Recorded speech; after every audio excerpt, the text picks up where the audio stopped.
بسم اللہ الرحمن الرحیم۔ السلام علیکم۔ زبان سے کہہ بھی دیا لا الہ الا اللہ تو کیا حاصل، دل و نگاہ مسلمان نہیں تو کچھ بھی نہیں۔ اسٹوڈنٹس، یہ میں نے علامہ اقبال کا شعر پڑھا ہے۔ یہ کس قدر خوبصورت اور وسیع معنی رکھنے والا شعر ہے کہ مسلمان ہونے کے ناطے ہمیں صرف زبان سے ہی لا الہ الا اللہ کا اقرار کر لینا ہی ہمارے لیے کافی نہیں ہے، بلکہ انسان کے دل اور نگاہ کا بھی مسلمان ہونا بہت ضروری ہے۔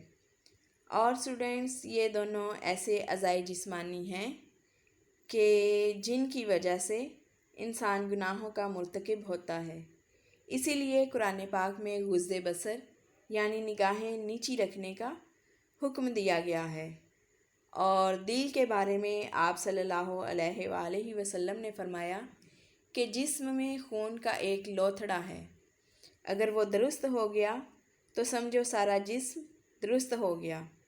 اور آپ صلی اللہ علیہ وآلہ وسلم نے یہ کہتے ہوئے دل کی طرف اشارہ فرمایا، کیونکہ انسان کا دل ہی اچھے برے خیالات و احساسات کی اماں جگہ ہوتا ہے، اس لیے اسے درست رکھنے کا حکم دیا گیا ہے۔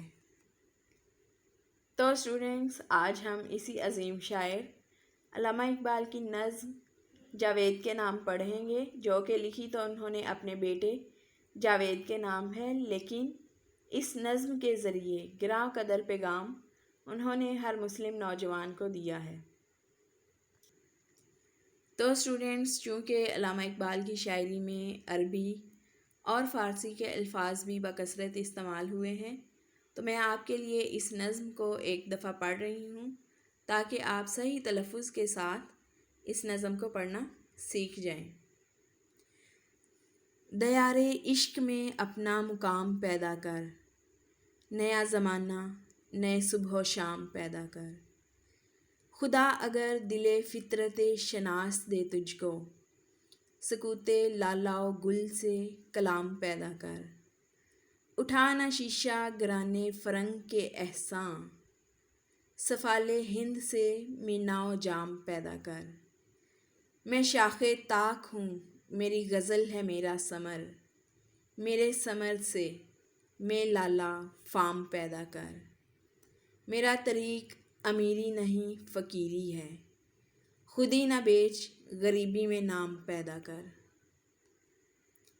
تو اسٹوڈنٹس، کرنے کا کام یہ ہے کہ آپ نے اس نظم کو صحیح تلفظ کے ساتھ پڑھنا سیکھنا ہے اور کتاب پر سرخ روشنائی سے لکھے ہوئے مشکل الفاظ کو یاد کرنا ہے، اور اردو کی کاپی پر یہ الفاظ اور ان کے معنی لکھنے بھی ہیں۔